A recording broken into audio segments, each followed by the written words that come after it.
I'm not saying that to be a good person and to be celebrated, it means you must go to a place that's paying you less or whatever. Yes. But when you do meet destiny helpers who say, I'll hang tight with you, Yeah. this thing is going to grow. It's something to celebrate. It doesn't happen often. Hello, and welcome to yet another episode of the Conversation Capital with myself, Ursula Mariani. By the way, hi guys. Bonga. Hey. Wow, What's thanks. up? You guys are special guests. What's up? So it's the team that we have for this episode. And so I put out a request on socials. I said, guys, often we celebrate CEO, founder, Ka Women's Month. What about our auntie? People that become a part of our families, people that take care of our children.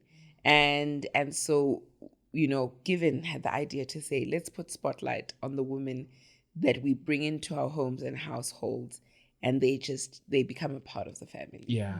And they become people that we can trust with, our kids, with our households, people that if you put 100 rand there, you're going to find it there. If it's not there, that means they've packed it away for you. You know what I mean? Yes. And so we just want to put spotlight on those people and to celebrate them as well. So happy Women's Month. And perhaps let's start get into with our experiences. Okay. Yes. Let's start with ours and then we move into what the guest, our audience has sent us. Yeah. Yes. So with me, there's two people. There's a lady who helps us in terms of taking care of the house, but then my baby has a nanny as well. So the lady who helps us is Mama Dlamini. And something I enjoy about her is so distinct. Ne? We've had people help us around the house. But Mama Dlamini, I am sure that my products, they are all taken care of so diligently in terms of she wipes everything. She's a very reliable person, always willing to go above and beyond. So our experience with her, and I always say, oh, there's something so special because I can clean deeply, but somehow her touch, it's something else. It would be the same, yes. So Mama Dlamini helps us a lot, and I am quite close to her. My mother even knows when I want someone to help us in the house, I'll always call her. So she's not consistently there. We call her as per need, on a need basis. And then my baby's nanny, oh my gosh. Mama Silo has taken care of my sister and me here and there. My sister used to stay over her place if my parents went around. My mother remembers before she became a Christian, they went on a Christian camp with Mama Silo, like a women's thing. And then Mama Silo was taking care of my sister the entire time while they were at that camp because she loves being with kids. And that camp is what led to my mother being a Christian. So, wow. Yeah, so they went on a camp together and Mama Silo was like, no, I'll be there to take care of the baby because my sister was quite young. And then with Asante, I wouldn't even know where to begin. Mama Silo is a dream. She buys Asante clothes. She buys Asante nappies and says, it's time for pants. I'm tired. And she buys them. She doesn't say, buy pants.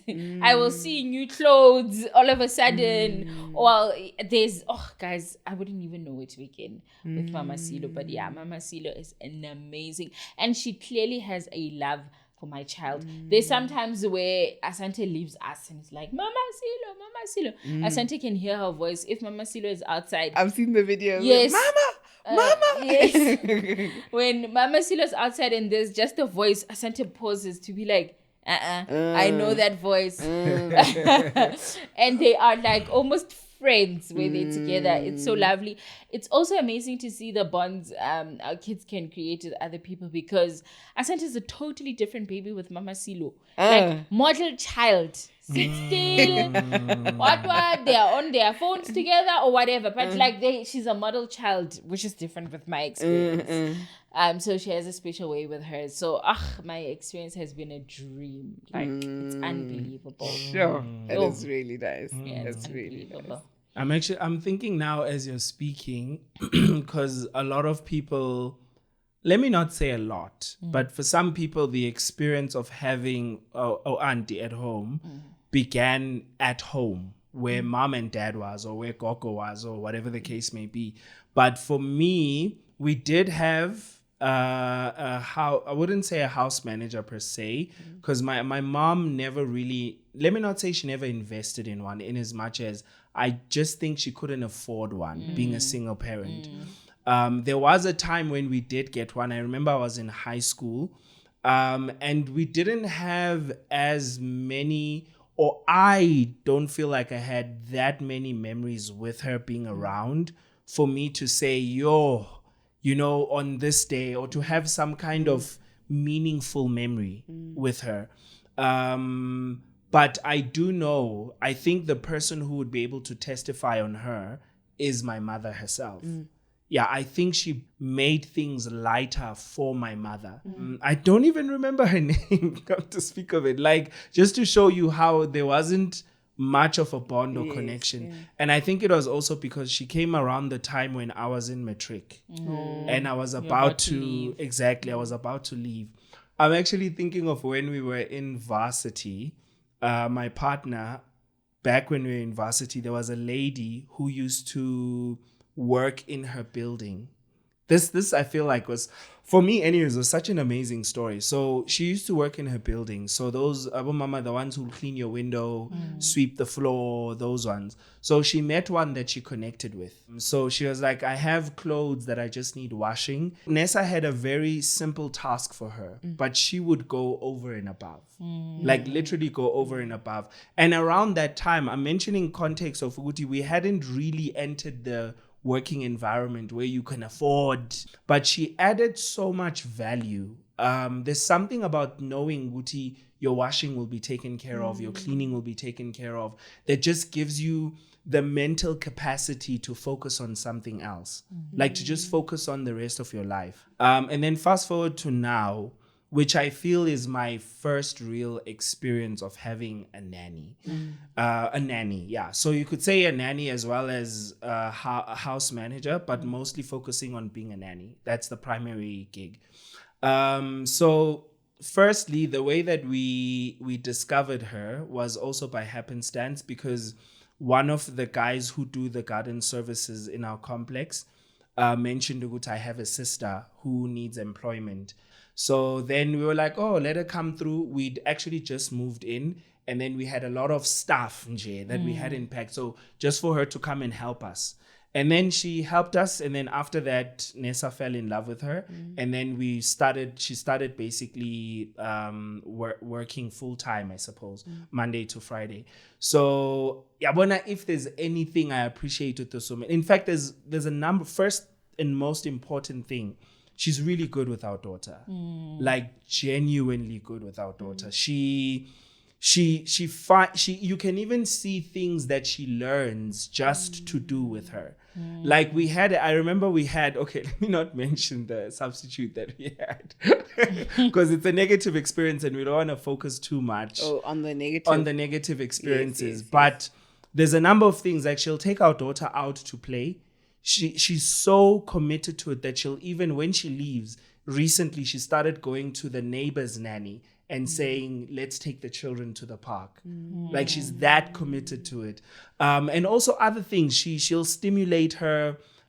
She has her time where, for example, if my daughter's sleeping, she knows that if she's done with everything else, that's her time. Like she could be on her phone, she could be watching TV. We don't really care, right? And she doesn't really have a lot of other things that she does around the house because primarily she looks after our little one, So I think if there's one thing I appreciate from her, honestly speaking, just being so, like she even teaches my daughter Zulu. Right, because we don't speak Zulu because we're different nationalities altogether. So I was just thinking the other day, which I live in an English home. I never thought I really never thought I'd say that out loud. But yeah, which means my daughter was more familiar with English. So she is the one who'll teach her these little words where she'll grow up being a bit more familiar with the language. So yeah. Sure, that's really nice. Yeah. That's really nice. My experience as well, nobody knows me and doesn't know Auntie Mif. Absolutely. Nobody knows me and doesn't know Maya. So Auntie Mef came to our home when I was just under 2, just before I turned 2, and left just before I turned 28. So she was around how long? 26 Wow. years? Yeah. Yo. Yeah, about 26 years of my life. And Tifa was a second mom to me. For she had left because she was from Malawi, so she was a foreign national, so she would go home for longer periods, and she left at some point, and there was a substitute who would treat me and my brother like, like kings and queens. Like, what are you guys going to eat for lunch? And then me and Theo, the first day, we were like, what? We're going to have salad and eggs. And then we got used to this for like the 6 months that Atifa was gone, because Atifa had become such a mom. So when she came back, she was like, and then what? I must make you food. Yeah, that's how much of like she was really like more than like just a childminder, because my mom didn't want us to grow up spoiled. So she would always tell Auntie, no, you make them do stuff. So we still had to do the polishing of shoes, the washing of our own socks and whatever, the washing of dishes. And she enforced it. She enjoyed that. She really enforced like, and that really helped me. I think I wasn't that bad with being domesticated and whatnot. Yes, yeah. And then at some point she had a daughter, Maya, who's like my little sister even today. And we've got this joke when I say like my little sister, because we call each other like. Because there's always this thing, oh, you're like family. Like, so it's like, oh, my like. My like. So we call each other like, how are you, Yeah, and so she left early 2020. And when I tell you, Lassis, I mourned Antifa leaving. Like, I was very sad, but I knew it was time, and she needed to go home, and she needed to, live in her home in Malawi, and, So, but it was very difficult. But we talk every week. She's still very close to my mom. She's still very close to my whole family, my aunts, my uncles, every family function, Aunt Smith was there, always very nearby, a very near and dear friend to all of us. And even like now, if somebody passes away, you just say the name, even if it's some distant, and she'll be so sad. Like, yo, mama, like she, that's how much she knows our family. And she didn't even know Sutu when she came, but by the time she was leaving, she was speaking Sutu and everything. So 20, how many years? 26 years is a very long time. Yes. And so definitely was like a second mom to me. And even to the point where people always ask, are you Seventh-day Adventist? She was a Seventh-day Adventist one. Oh. And so as a result, because sometimes my mom would maybe be studying or something on the weekend, and so she'd take us to church with her. And so we got into this thing of going to church sometimes on Saturdays and on Sundays with my mom and my family. So got very exposed to the different religion, well, same religion, but different denominations. Yes.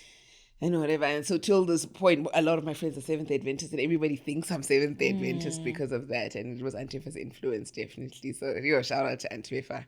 As soon as he said our auntie, I'm like, man, like, I can't even say she's my like. And I know she watches Antifa, you my like.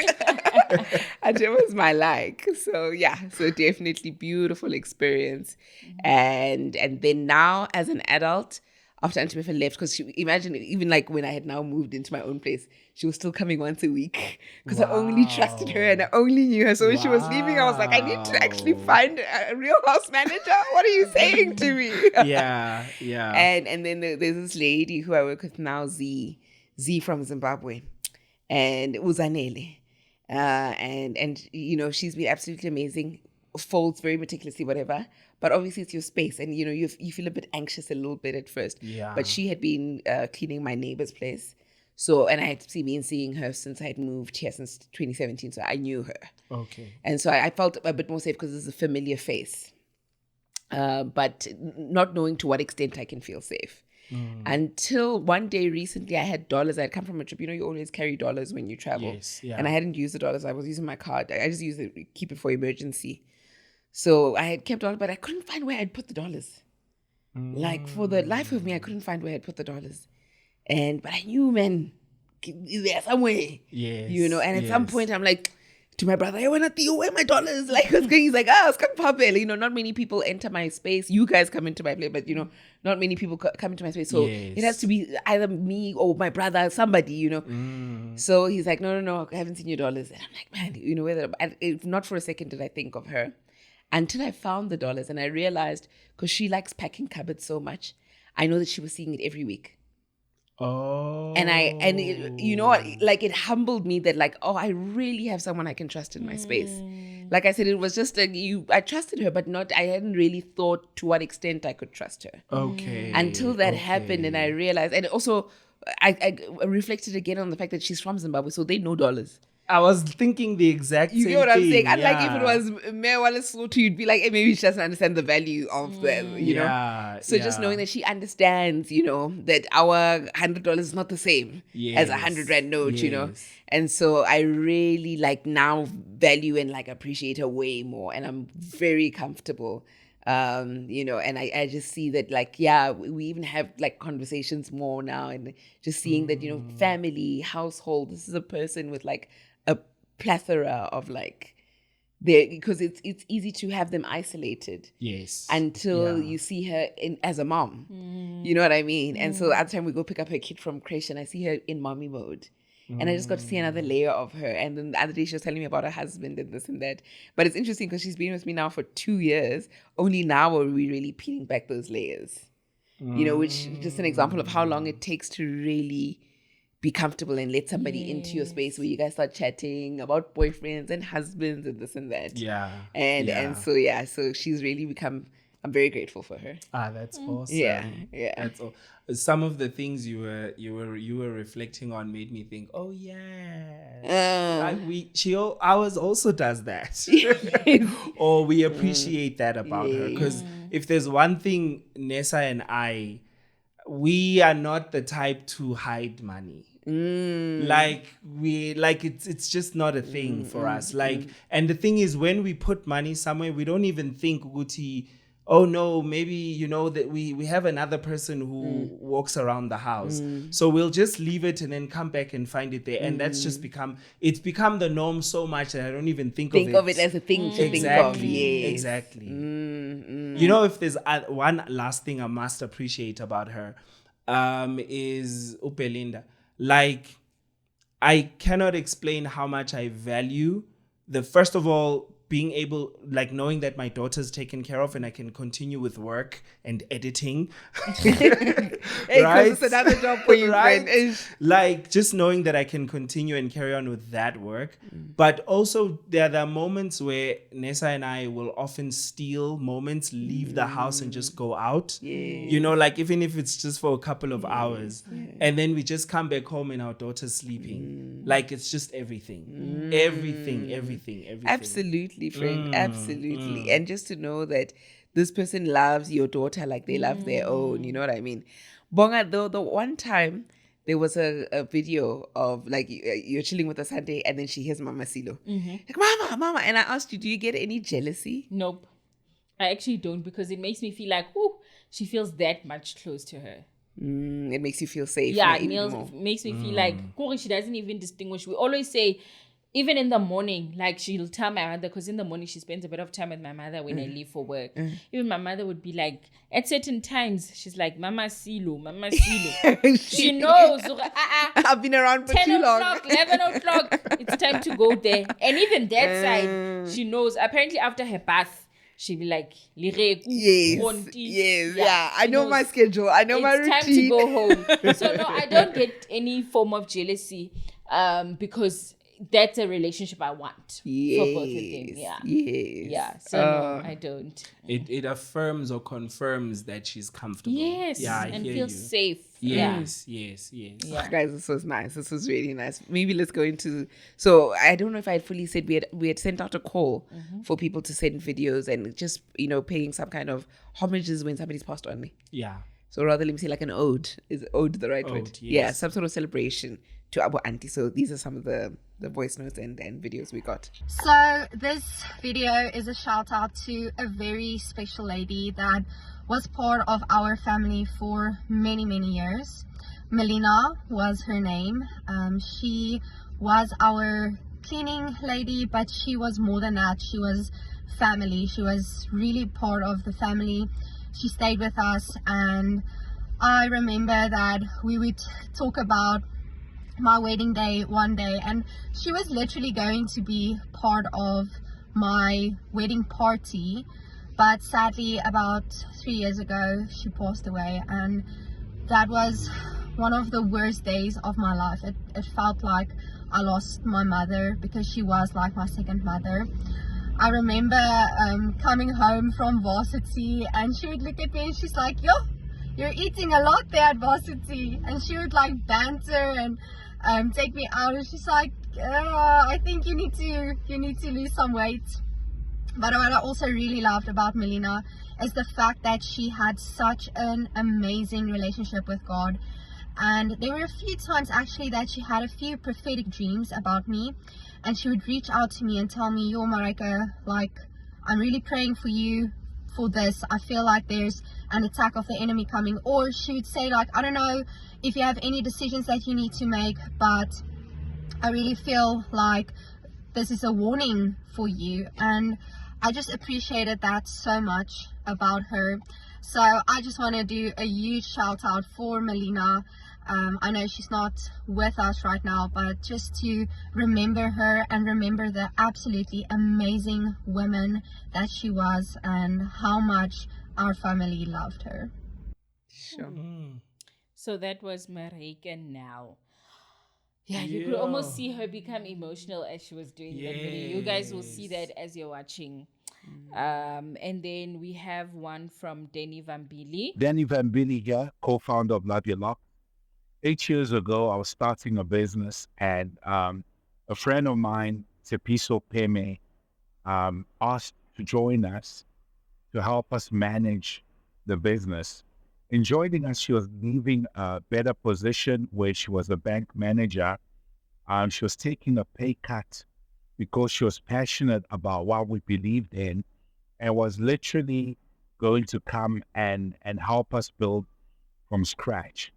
I was worried at first because, you hear all the stories about not working with your friends, but boy, oh boy, 8 years later, I want to tell you that it's just been absolutely amazing to work with someone so dedicated, someone who even other people will call you and tell you, look, this one loves your business like it is her own.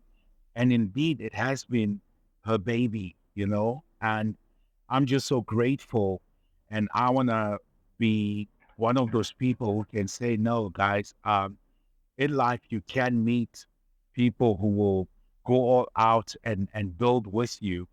And not only was she building with us, but at the same time, she was taking care of her mother who was not well, her late mother, God bless her soul. But just to see the commitment to the family and the commitment to business. No, man, this Women's Month, I just want to acknowledge Tepi. I want to acknowledge her mom who instilled such great values in her. And I just want to say, as a company, Love Your Locks, we love Tepi. Tepi is Love Your Locks. She is those women with integrity and character. Thank you.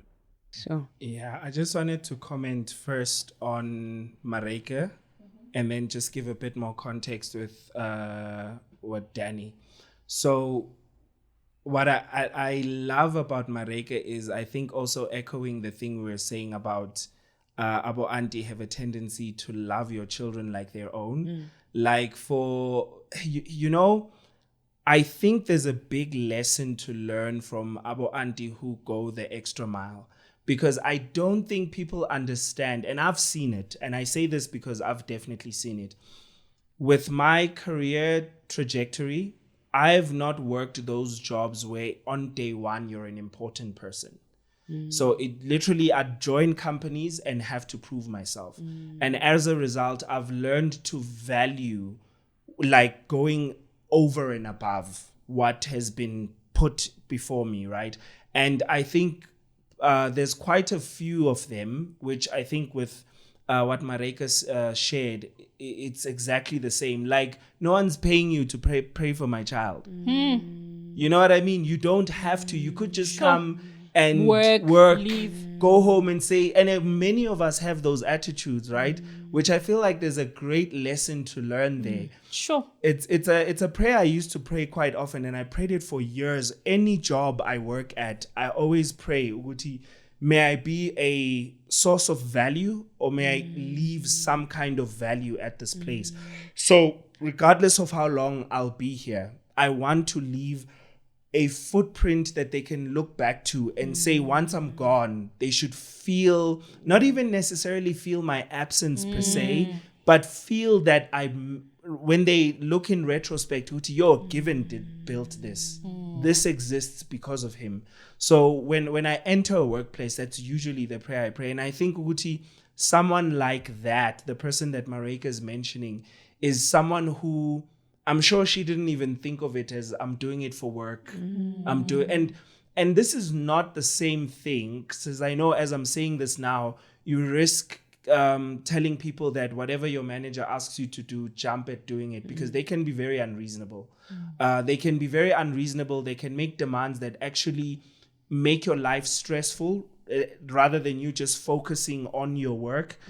So it depends, and it depends on your job, the context of your job, your responsibilities, and if whatever extra work you're doing is something that you actually want to do. If that makes sense. Like something you feel adds value to you as you're doing it. So it's like reciprocal. You're adding value to the company while also adding value to you. I always say look out to those. Like you can imagine this woman as she was praying for someone else's children, what it did for her, right? She probably doesn't even know that some prayers that she was praying back then only manifested in Mareka's life and her siblings now. You know what I mean? Yeah.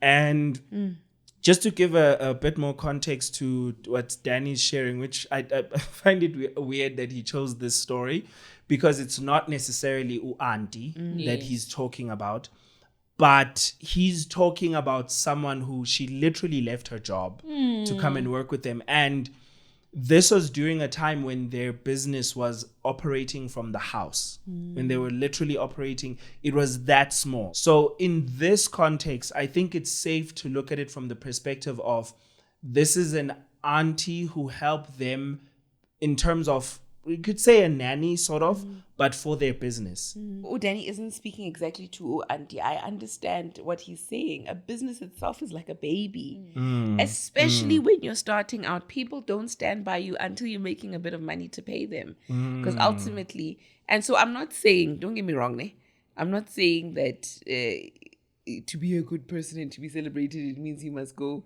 to to a place that's paying you less or whatever. Yes. But when you do meet destiny helpers who say, I'll hang tight with you, this thing is going to grow, this thing is going to be something, and I'll it's something to celebrate. It doesn't happen often, and so I understand, even though it's not Auntie, I understand Danny's celebration of this woman. Yes. Yeah, I also understood it from coming from that perspective. Okay.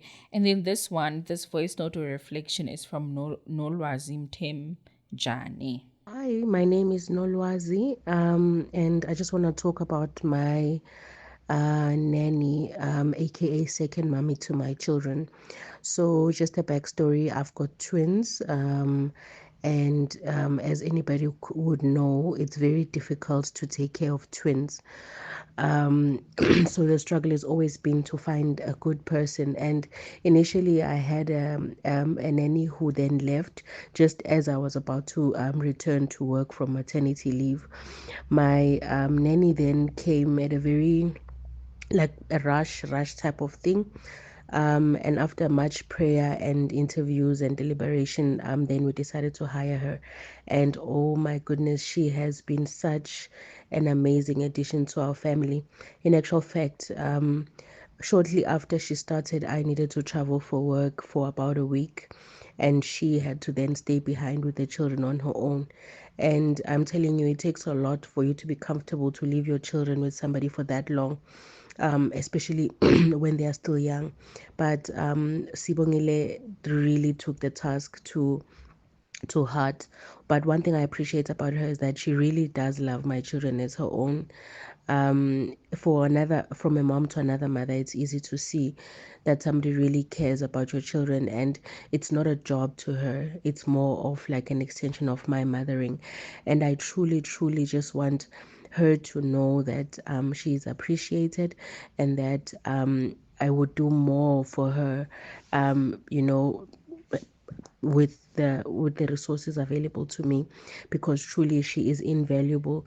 I can't place a value on her. She's been amazing. I'm able to perform at work and do the things that I need to do because of her existence, and I just want to really, really appreciate that. Thank you.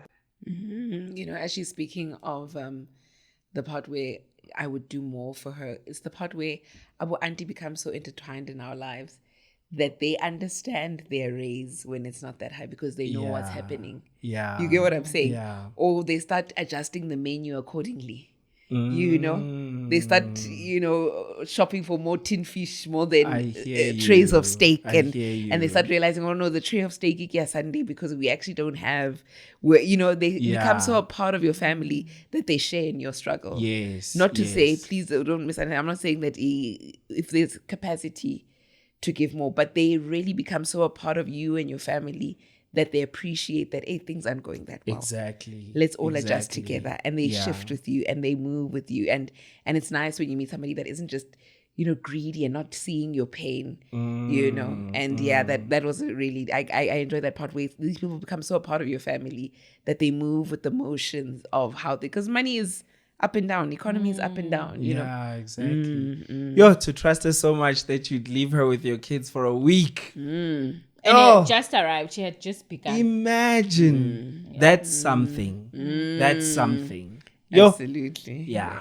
I actually know a story of a lady who left the children with Auntie and went to go work overseas. What? That China. happens. Yeah, that happens. Wow. Even people have like partners. It will be the husband of the person and the auntie and the kids. Apparently it's been something like, I don't know, 6 years or something. Imagine. So she's left the kids le Auntie. Yeah. That's incredible. That's a difficult one for me to call Very, incredible. I must be honest. It's a very. bit difficult. I say incredible because of I'm imagining the relationship between the mom and the auntie. Because I don't think that's something you would do with just any new person. True. There'd have to be some kind of relationship between the two of you. So that's what I'm saying incredible too. Yeah.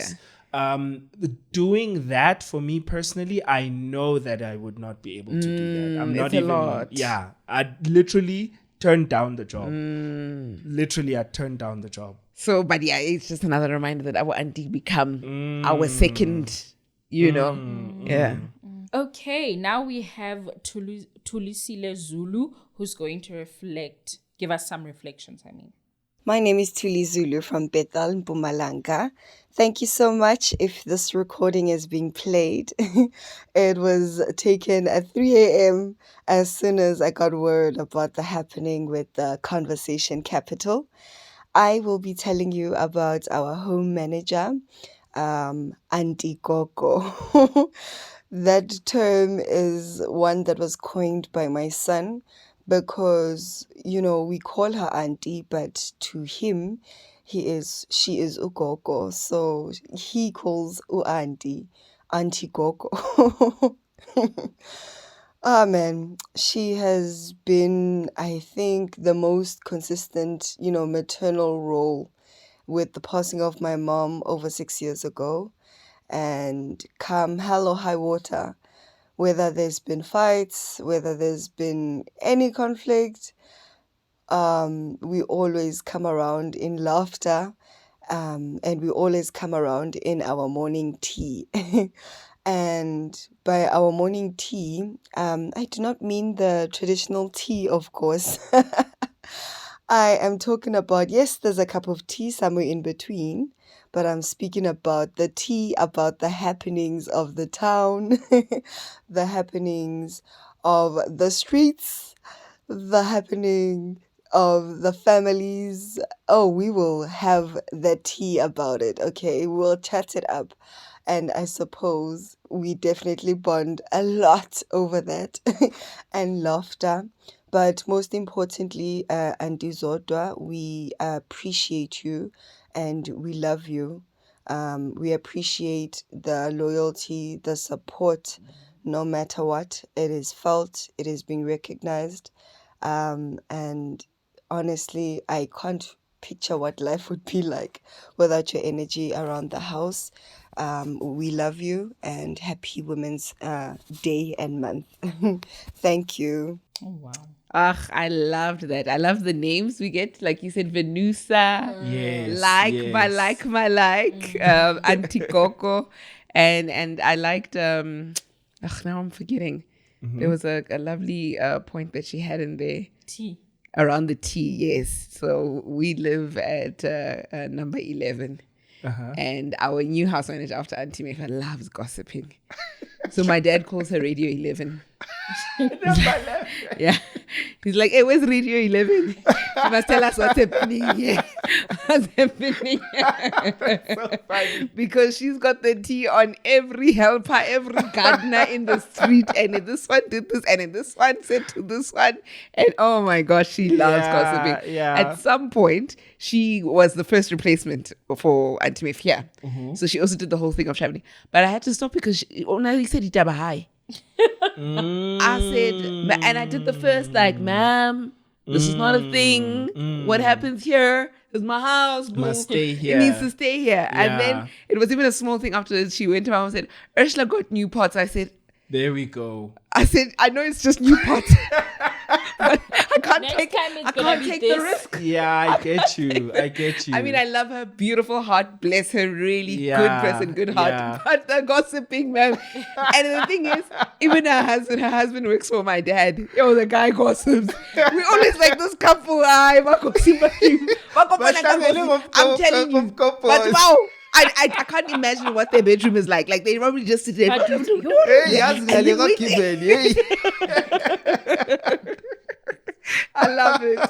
love it.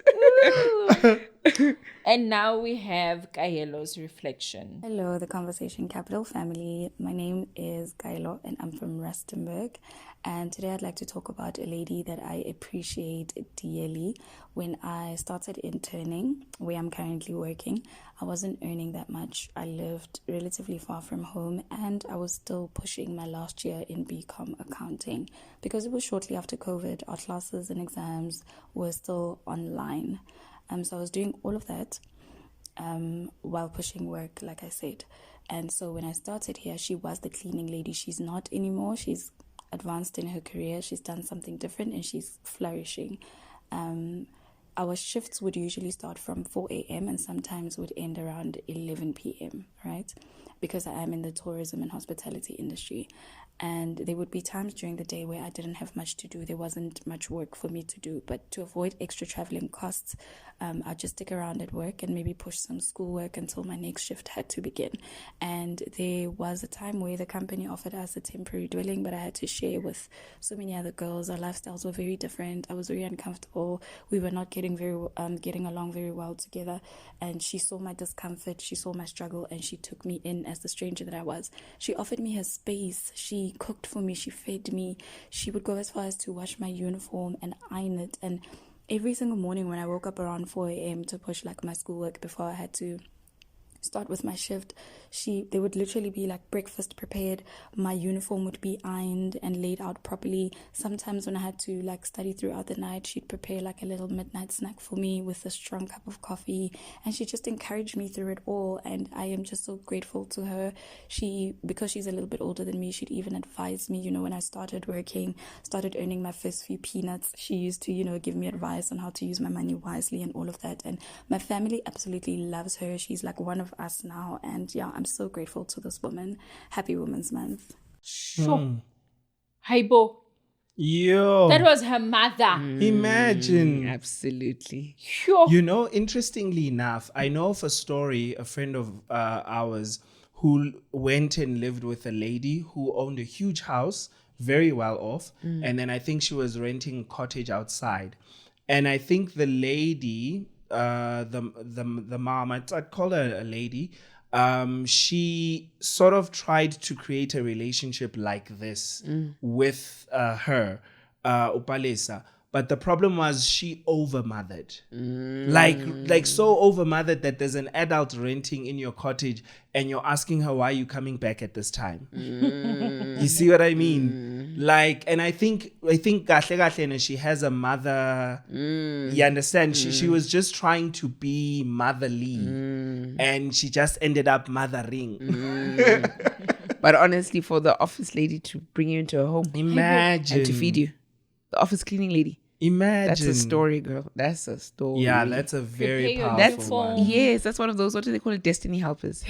It goes beyond our auntie. That one. That's a destiny helper. That was somebody that was put in your way to help you achieve your next. Yeah, that's a very powerful one. I know. Like, I think also maybe it sort of challenges us to ask, to sort of, I don't know what word I can use, but it sort of challenges us to rethink where help might come from. If that makes sense. given. Yeah. This topic is very dear to my heart. Right?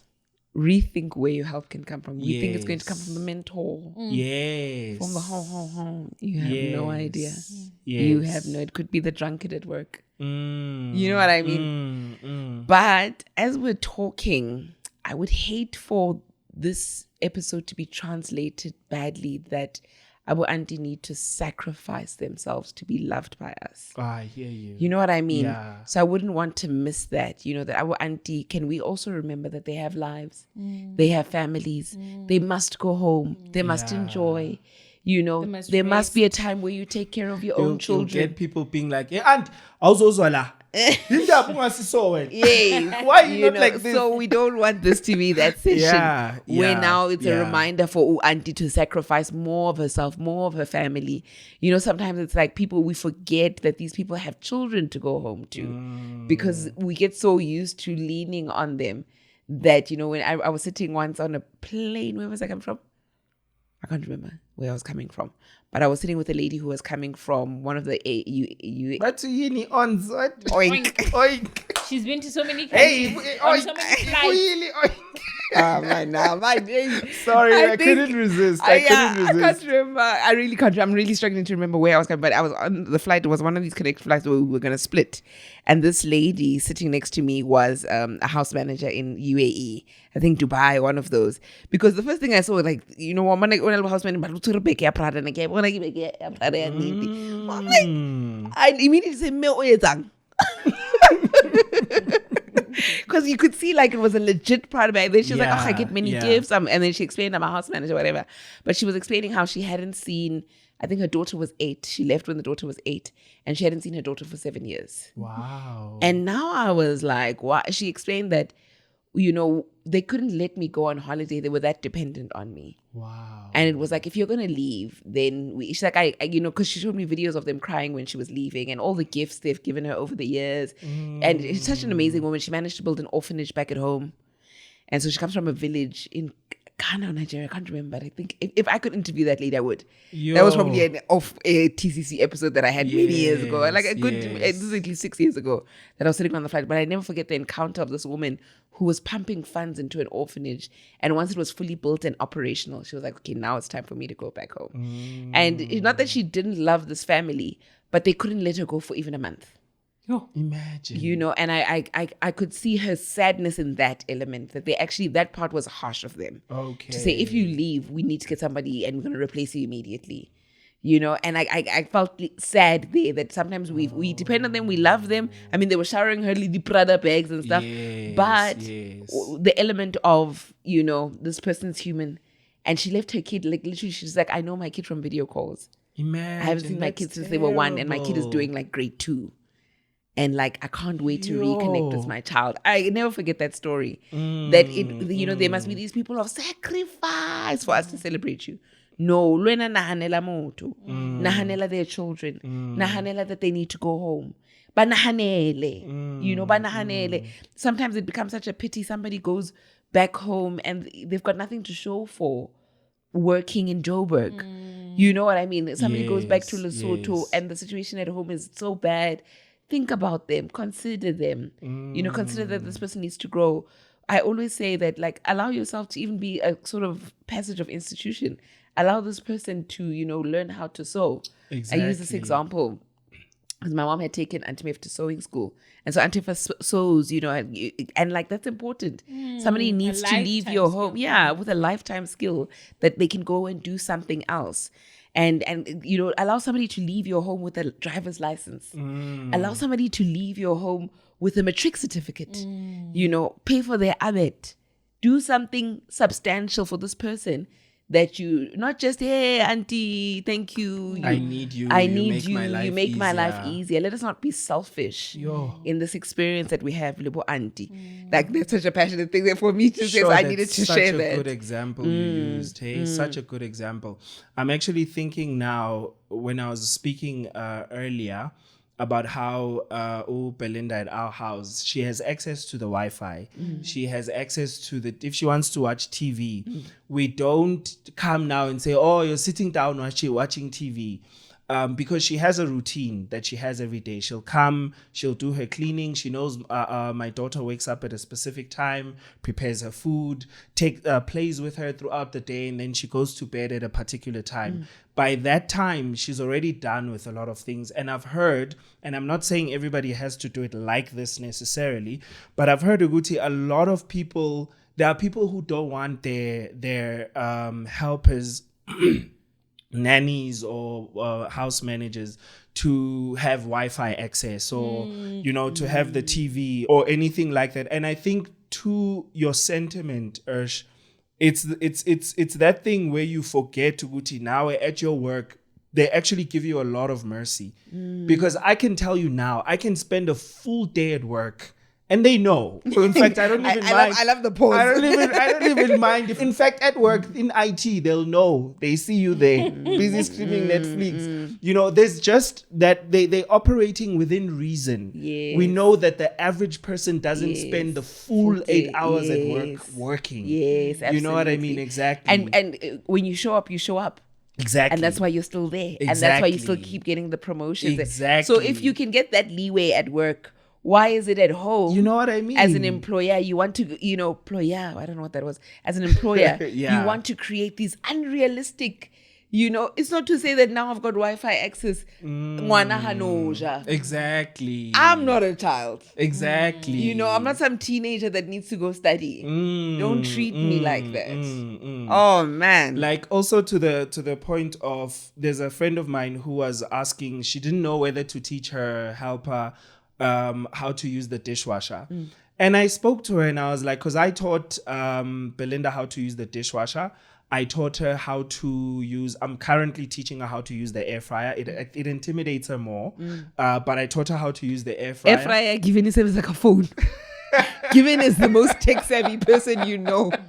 So Linda, it intimidates me, that air fryer. In her defense. I understand. I get you, girl. I get you.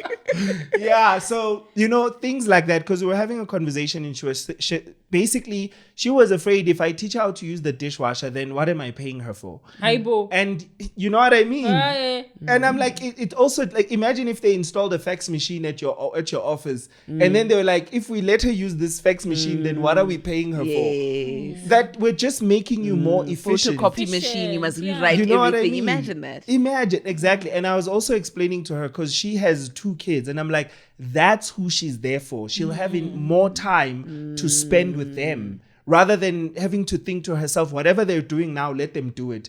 I need to wash these dishes. Yeah, before they come back and find you dishes. Get what I mean? Exactly. Sure. So I think those are things that we also need to consider as well, like just to add on to your sentiment. Sure. I absolutely love that. And as we round off, I know that a lot can be said, Gadi House Manager. There are terrible stories, morbid stories, even let's take it even lighter, just the odd. And I had a friend who the house manager washed the Absolute vodka bottle. She claims she thought it was water. We all know Auntie downed it and had to come up with an excuse. has to wash shit down the Because that makes absolutely no sense. She found and washed out the dishes on the thing, and she's like, "Oh, mina benga to the water, auntie," you know. So funny stories like that. Yes, Terrible stories yes. of money. Terrible stories of them bringing criminals into your house. Sometimes somebody's scoping the place and brings criminals into your house. Shows the security loophole. So there are terrible stories. Others smash Eish, give it. on your couch. You see. Chigi chigo Yeah. to prank. Yes. What's that movie, Marcus? Where that lady comes up with the gun and she finds the gardener and the helper snatching in her bed. Yeah. yes. You know, there's stories like that. Some even, sleeping with the actual husband. They're terrible stories, Sabo Auntie. I know a story where the auntie would say, "Hey, are you starting with the porridge or are you starting with me? What do you want to eat first?" Imagine. Guys, this is banter, but Balesotho ntate o qala ka dijo ka potlasha eng pele. Imagine. What? Apparently. Yo. Banter, things like that. But there are people who have terrible stories. We don't take away from that. But this episode is to celebrate. Yeah. So if you could celebrate Bo Auntie in the comment section, it would warm my heart. I believe it would warm the whole team's heart. It would warm. It's something that we need to do. And Abo Auntie, there's Abo Auntie that probably are subscribers. Eh, to babi this sika di channel. Wi-Fi. Exactly. Libi sika di Wi-Fi da. Libi sika di Wi-Fi. Lero shebile. And really, this episode is for you. Thank you so much for taking care of our homes, taking care of our children, taking care of, just a whole section of our lives that we can grow our careers, that we can leave and go on a second honeymoon for a week and know that our children are safe and they are loved by you. So thank you to Abo Auntie. We celebrate you, we love you, we honor you. For now, though, everybody else, this was today's episode of The Conversation Capital. Goodbye and God bless.